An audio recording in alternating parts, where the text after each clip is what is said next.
Thomas had already gotten up. He leaned over Minho's shoulder and took a look.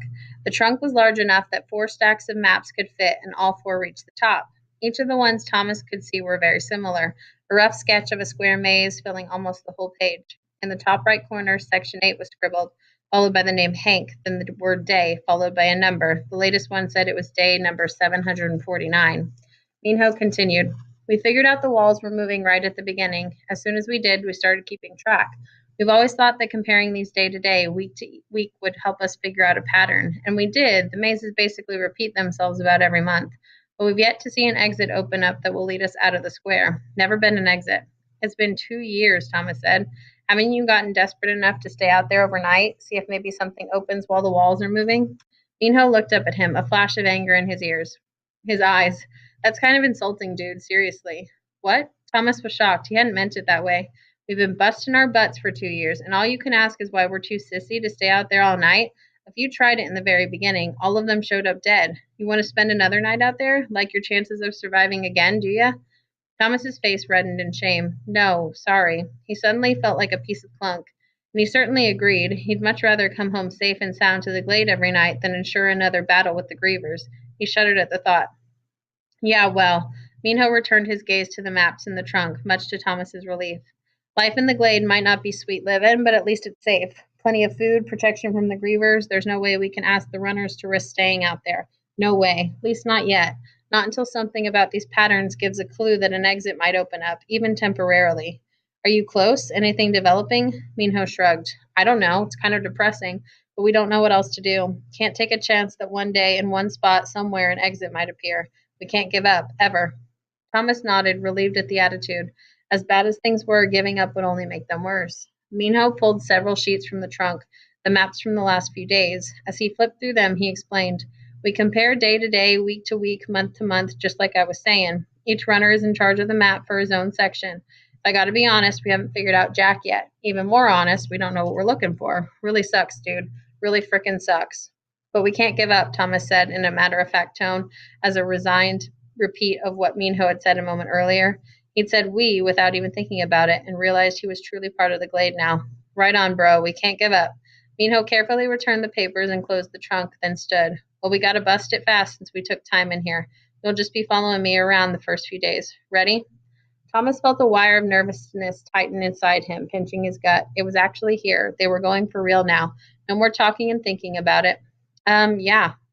"No ums around here. You ready or not?" Thomas looked at Minho, matched his suddenly hard gaze. "I'm ready." "Then let's go running." Chapter 33. They went through the west door into Section 8 and made their way down several corridors. Thomas right beside Minho as he turned right and left without seeming to think about it, running all the while. The early morning light had a sharp sheen about it, making everything look bright and crisp, the ivy, the cracked walls, the stone blocks of the ground. The sun had a few hours before hitting the noon spot above. There was plenty of light to see by. Thomas kept up with Minho as best as he could, having to sprint every once in a while to catch back up. They finally made it to a rectangular cut in a long wall to the north that looked like a doorway without a door.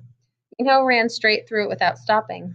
"This leads from Section 8, the middle left square, to Section 1, the top left square. Like I said, this passage is always in the same spot, but the route here might be a little different because of the walls rearranging themselves." Thomas followed him, surprised at how heavy his breath had already become. He hoped it was only jitters, that his breathing would steady soon. He ran down a long corridor to the right, passing several turns to the left. When they reached the end of the passage, Minho slowed to barely more than a walk and reached behind him to pull out a notepad and pencil from a side pocket in his backpack. He jotted a note, then put them back, never fully stopping. Thomas wondered what he'd written, but Minho answered him before he could pose the question. "I rely mostly on memory," the keeper huffed, his voice finally showing a hint of strain. "But about every fifth turn I write something down to help me later, mostly just related to stuff from yesterday, what's different today. Then I can use yesterday's map to make today's. Easy peasy, dude." Thomas was intrigued. Minho did make it sound easy. They ran for a short while before they reached an intersection. They had 3 possible choices, but Minho went to the right without hesitating. As he did so, he pulled one of his knives from a pocket and, without missing a beat, cut a big piece of ivy off the wall. He threw it on the ground behind him and kept running. "Breadcrumbs?" Thomas asked, the old fairy tale popping into his mind. Such odd glimpses of his past had almost stopped surprising him. "Breadcrumbs," Minho replied. "I'm Hansel, you're Gretel." On they went, following the course of the maze, sometimes turning right, sometimes turning left. After every turn, Minho cut and dropped a 3-foot length of ivy. Thomas couldn't help being impressed. Minho didn't even need to slow down to do it. All right, the keeper said, breathing heavier now. Your turn. What? Thomas hadn't really expected to do anything but run and watch on his first day. Cut the ivy now. You got to get used to doing it on the run. We pick him up as we come back or kick him to the side. Thomas was happier than he thought he'd be at having something to do, though it took him a while to become good at it. First couple of times he had to sprint to catch up after cutting the ivy, and once he nicked his finger, but by his 10th attempt he could almost match Minho at the task. On they went. After they'd run a while, Thomas had no idea for how long or how far, but he guessed 3 miles. Minho slowed to a walk, then stopped altogether. Break time, he swung off his pack and pulled out some water and an apple. Thomas didn't have to be convinced to follow Minho's lead. He guzzled his water, relishing the wet coolness as it washed down his dry throat. Slow down there, fishhead, Minho yelped. Save some for later.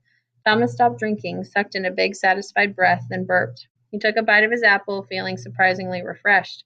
For some reason, his thoughts turned back to the day Minho and Albie had gone to look at the dead Griever when everything had gone to clunk. You never really told me what happened to Albie that day, why he was in such bad shape. Obviously, the Griever woke up, but what happened? Minho had already put his backpack on. He looked ready to go. Well, Shuck Thing wasn't dead. Albie poked at it with his foot like an idiot, and that bad boy suddenly sprang to life, spikes flaring, its fat body rolling all over him. Something was wrong with it, though. Didn't really attack like usual. It seemed like it was mostly just trying to get out of there, and poor Albie was in the way. So it ran away from you guys? From what Thomas had seen only a few nights before, he couldn't imagine it. Minho shrugged. Yeah, I guess. Maybe it needed to get recharged or something. I don't know.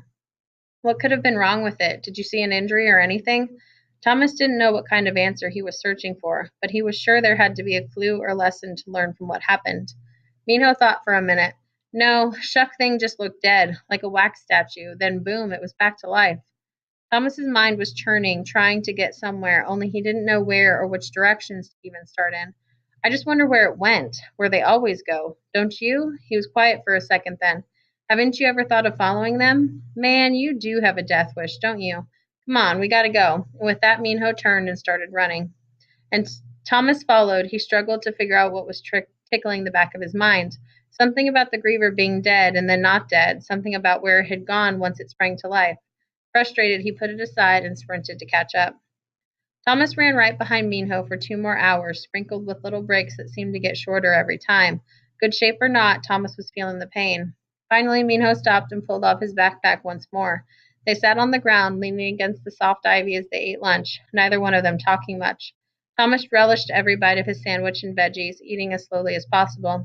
He knew Minho would make them get up and go once the food disappeared, so he took his time. Anything different today? Thomas asked, curious. Minho reached down and patted his backpack where his notes rested.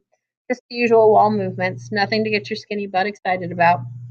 Thomas took a long swig of water, looking up at the ivy-covered wall opposite them. He caught a flash of silver and red, something he'd seen more than once that day. What's the deal with those beetle blades? He'd asked.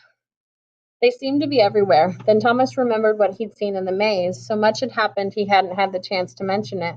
And why do they have the word wicked written on their backs? Never been able to catch one. Minho finished up his meal and put his lunchbox away. And we don't know what that word means. Probably just something to scare us. But they have to be spies for them. Only thing we can reckon. Who is them, anyway? Thomas asked, ready for more answers. He hated the people behind the maze. Anybody have a clue? We don't know jack about the stupid creators. Minho's face reddened as he squeezed his hands together like he was choking someone. Can't wait to rip there. But before the keeper could finish, Thomas was on his feet and across the corridor. What's that? He interrupted, heading for a dull glimmer of gray he just noticed behind the ivy on the wall, about head high. Oh, yeah, that, Minho said, his voice completely different. Thomas reached in and pulled apart the curtains of ivy, then stared blankly at a square of metal riveted to the stone with words stamped across it in big capital letters. He put his hand out to run his fingers across them as if he didn't believe his eyes.